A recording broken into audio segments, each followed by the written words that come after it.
Hey everybody, how are you doing today? My name is Issa Betancourt, your host of the Bugscope. Make sure you like, heart, react to the broadcast. Use that reaction button if you're on Haps. Drop a comment, say hello, share with a friend. Thanks for joining today. And today, hello, Frank.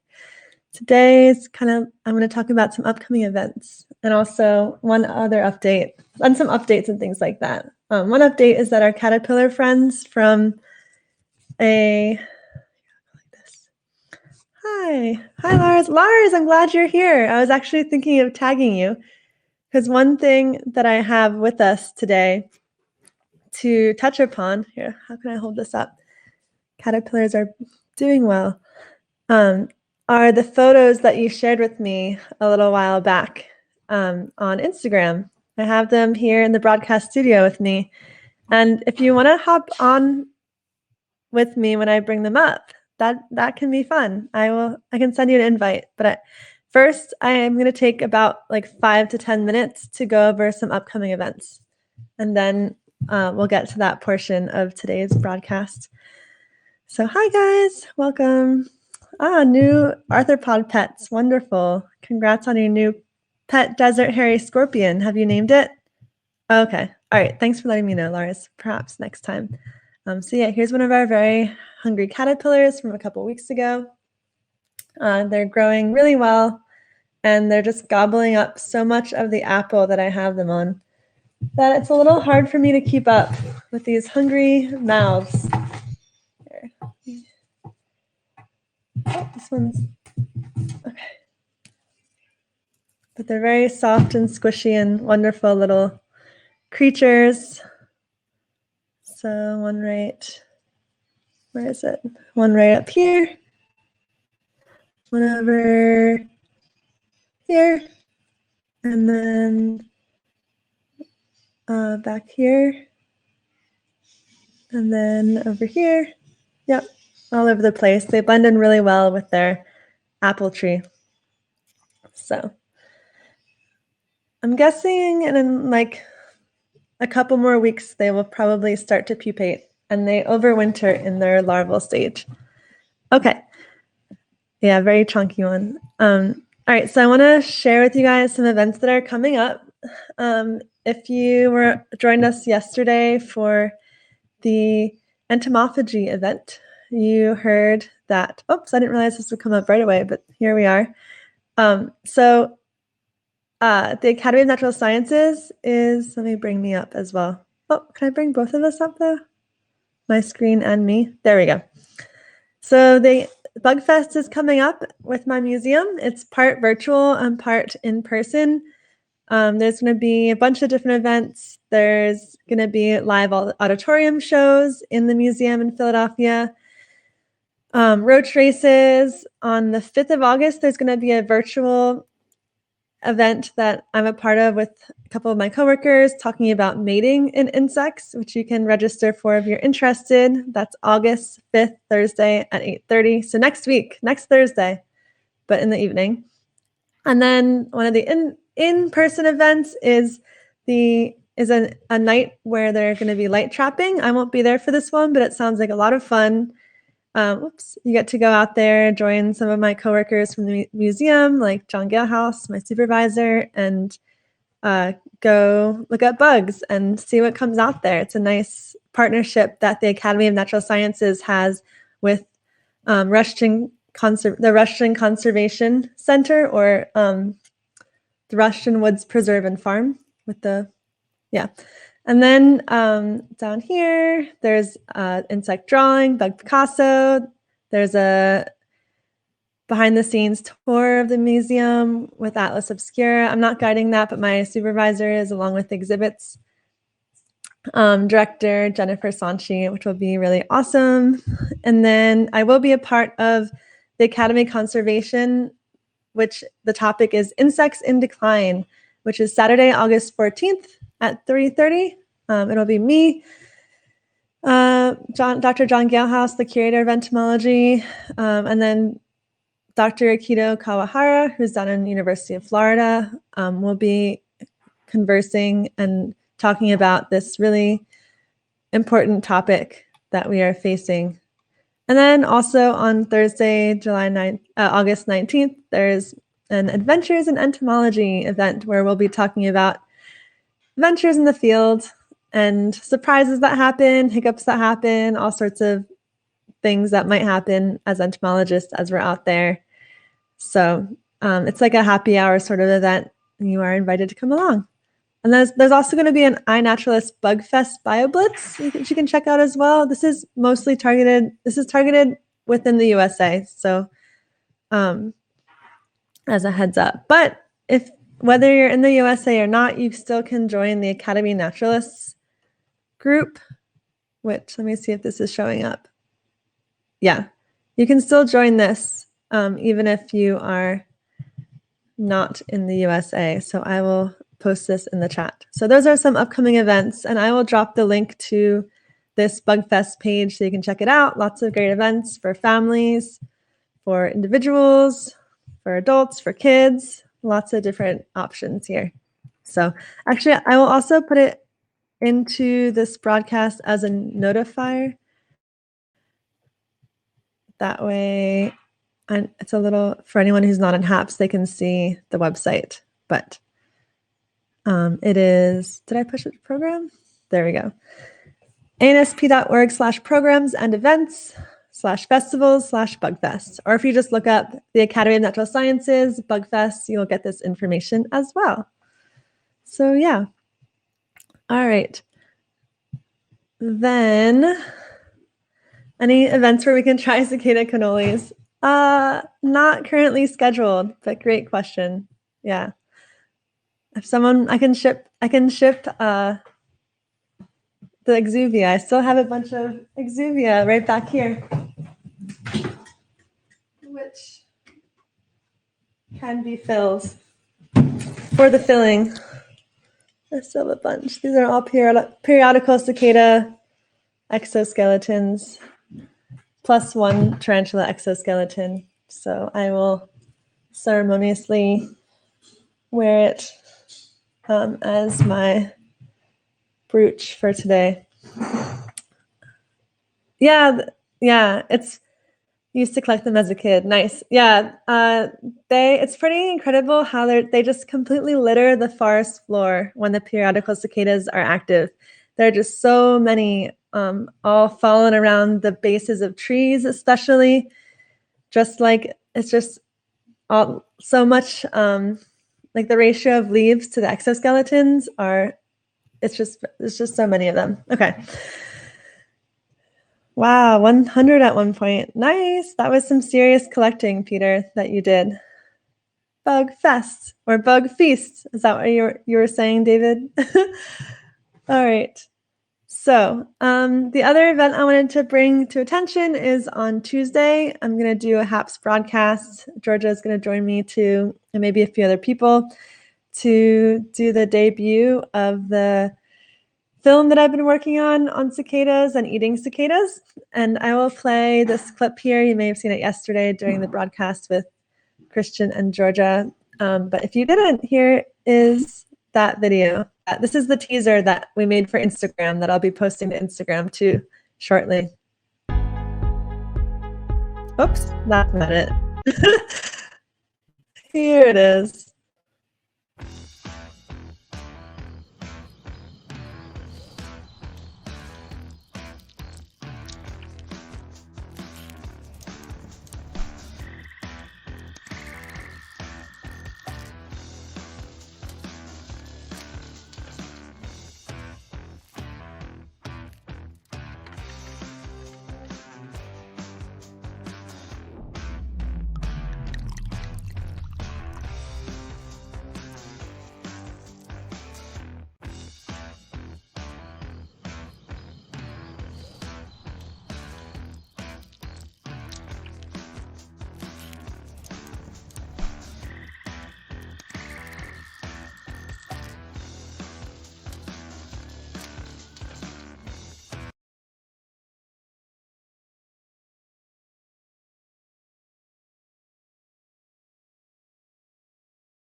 Thank you, Frank. All right, I was just saying that we made this video for Instagram Reels and also for TikTok. I realize that I'm also a little pixely, but maybe that's okay for the moment. It's out of curiosity, is the loop also pixely or is it just my video? Because to me, it looks like just my video's pixelated and not the video, which is kind of interesting to notice. Hello, Inspector Holtz. So I think, I was saying that, yeah, this video was designed to be a loop, a smooth loop. The small video is normal. That's so interesting. Maybe I need to, very interesting. Good to know. It's not like an internet issue. Maybe either a computer or something else issue. Not sure. Thank you, Peter, for passing this information along. Okay, we have clarity. Yay! All right. Yeah, so the release for the video, I'll be posting it onto YouTube, but I'll also be doing a watch party on Tuesday, and that broadcast is already scheduled. You can see the placeholder for it currently on my HAPS profile, and I will also drop that link into the chat here and also onto the screen. Oh, I guess I could just share my comment onto the screen. Does that work, or does it get the ... Not sure. Here, I'll just make a new one. Okay. So that's going to be Tuesday at 5:30 p.m. Tried to have it in the evening so that people here in the US can see it after work if that's a conflict. But I also wanted to keep it so it wasn't too late into the evening for our friends in Europe and other parts of the world.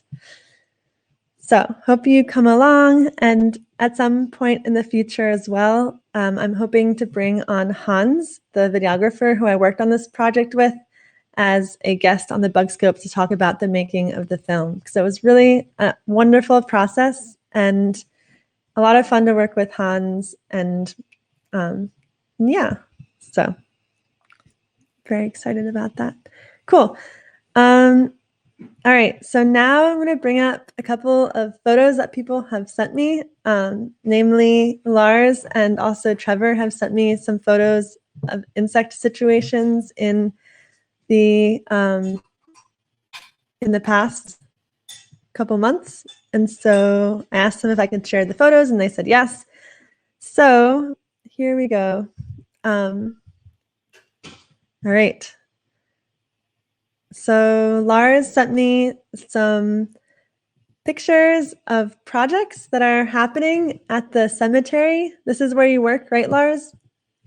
They have, it's pretty interesting how cemeteries like across the country in the US and apparently abroad in Europe too, cool, confirmed, are looking at ways to interact more with the nature on the properties. For example, I know that in my hometown area of the Philadelphia area, there's a cemetery called Laurel Hill, and they have been doing a lot of really interesting projects when it comes to hosting like cultural events and then also supporting nature on their property and environmental initiatives. So it's also really cool to hear that this from Lars, that they have projects going on as well.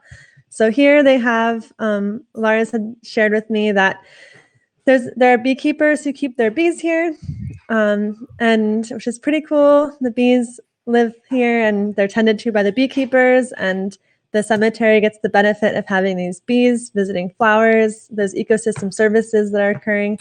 And then the beekeepers have a place to keep their bees and get honey.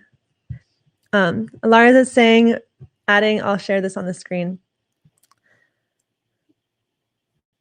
All right, I think I did press it. Lars is saying, we are going to make new areas where we let all the grass grow wild. We will then make paths where people can walk through and look at insect and hedgehog hotels. That's so cool. When that happens, Lars, please let me know. I'd love to bring you on the Bugscope and have you like walk through the area to give us a tour of that project. I love that. That sounds awesome. Cool. David Howden is saying cemeteries can be really good. An organization called Caring for God's Acre works with the church in England to try to manage churchyards for nature. That's awesome as well. I love that. I'll share that on screen. Yep, there's a lot of... Okay. So another photo that Lars brought over and sent to me are some other ways that the cemetery is supporting bees. So here is a photo that he sent, and at first it looks like a simple stump. Oops, let me flip this around. First, it looks like a simple stump in the woods. Maybe someone left it behind, but this is intentional. And honestly, if someone had left it behind, that's perfectly fine too, because that's the way nature works and has been working for the last hundreds of years and thousands of years and hundreds of thousands of years for that matter. And in this case, they've been placing these logs around the cemetery and then also drilling holes into them. So here's a photo up close that Lars sent. One moment. Of up close, you can see a bunch of little tiny holes, which is awesome for all sorts of bees. And actually, that made me, I wonder if we can see it. It might be a little difficult, but it reminds me of how just yesterday on the deck of the house where I live, there are a couple of nail holes over by the roof, and I saw a tiny little bee fly into one of the holes on the deck. And it's as Lars is saying, it's a very simple setup, but it can make a difference, and it does create habitat. Not only does it create habitat for tiny little bees who like these holes, and they'll make nests in the holes, it also even then provides habitat underneath the log. I hope that everybody has had the experience of flipping over a stone or a log, if not as later in life as an adult, but like as a kid. I think that's one pastime that I hope every human being on the planet has experienced. The thrill of lifting up a log or a stone and seeing all the critters scurrying about underneath it. It's a very important sort of humid and safe space for many organisms. And then also going back to the way that the log is, going back to the main log here, I do like how this log has a bunch of bark on it still. I like how it's patchy in that way, because there are a bunch of organisms that also will love to live in between the bark. Thank you, Lena, is that how you pronounce your name? Del Sol, for the Appreciate Award. Yes, I'm also appreciating what Lars's workplace has done. Because, for example, at my parents' house, there's a tree that died. And so slowly they're kind of taking it apart. The death of the tree is a mystery. But while taking down this red maple, I was examining the stump area where some of the bark was sort of like loose. And I pulled back a little bit of the bark and found some beetles there that were I knew that they belonged there. I knew that that was their habitat. And part of the way that I knew that was because they were very dorsoventrally flattened. They were built for a tight little space between bark and the rest of the tree trunk. And so it's super cool to see that. And that's another thing I like about this log, is that it still has a bunch of bark on it. And some of it even looks a bit loose, creating more habitat. So Lars is saying, yeah, we just stopped cleaning up when we cut down trees and branches, at least where possible. That is fantastic. Love that. It definitely reestablishes habitat. And also, hi Lucia, good to see you. It also helps, I believe that we are at a time and era where we realize our society, humans around the globe, are realizing how much we need to preserve natural spaces and kind of move away from traditional lawns. And so this is a part of that movement this awareness, and having it occur at a space like a cemetery where a lot of people visit, a public space where people can go, walk around, spend some time, be with family, be with community, pay their respects to loved ones. Like that's a very powerful place to have something like this happen. So it has a potentially magnifying impact. So bravo to your workplace, Lars, and the work that you guys have been doing there. I really appreciate that and hope that it catches on and inspires other people to do that sort of work as well. Okay. Then the other photo I wanted to share was one from Trevor, who shared with me a little while back, a photo from his shed, and he was asking me what it was. So here's the image, and I'll give a moment for people to take a look at what might be going on here. So here's the shed, and there's this clump of what looks like mud or something like that, not really sure, on the wood of the shed. And what this is a mud dauber. Not quite wax moth cases in this case, David, but good guess. Yeah, this is mud from a mud dauber that was making a nest. So this is a type of insect. Actually, maybe I'll share my screen for this too. First, I need to bring this up. Mud dauber. I'll use Bug Guide. It's one of my favorite go-tos for looking at insects in the USA. It's limited to the USA, unfortunately. But also, it's a great resource. Okay. Trying to find here, I'll share my screen so you guys can see what I'm looking at. All right, so here is bugguide.net. Uh-oh, it's reloading.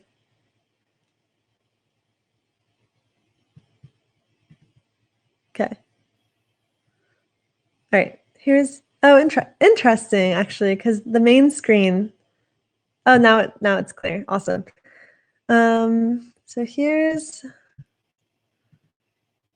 like what a mud dauber looks like. I'm trying to look to see if there are nests someplace. Here's a nest. So, but the wasps themselves for mud daubers typically have these tiny little wastes, as you can see up at the corner of the screen on the right side. And then down on the lower left side, you can see some of a mud chamber.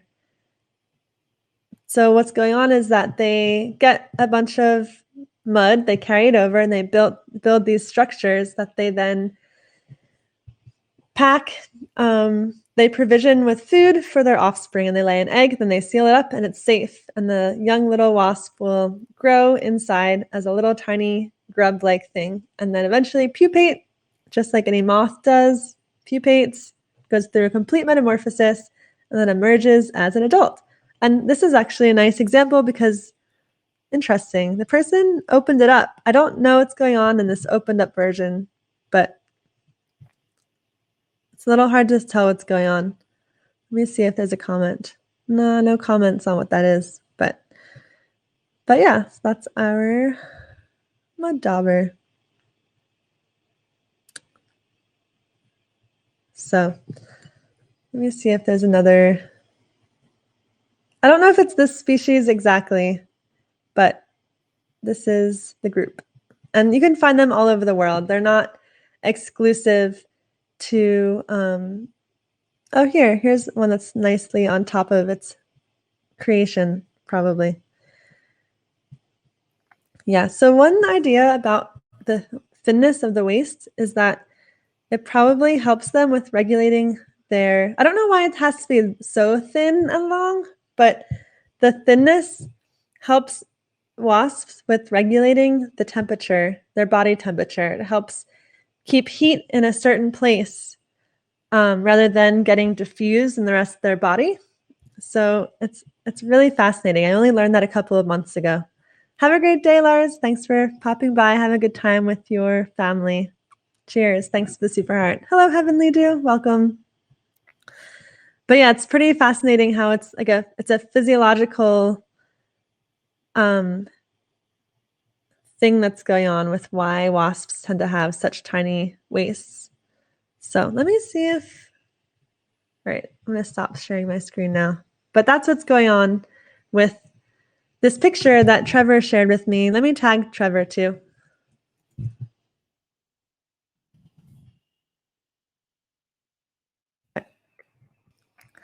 So yeah, if you broke it open, you'd probably see maybe you'd see some pollen. You might, I forget if they eat insects or not, but you'll see all sorts of maybe different colors or, different food items or a grub or a pupating wasp, depending on the time of year. And it is pretty characteristic of them to find sheds or other sheltered places to build their nests. And so I did find one at the park recently.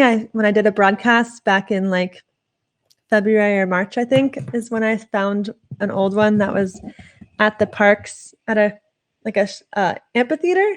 It was underneath the overhead part of the amphitheater. So yeah, there you go. All right.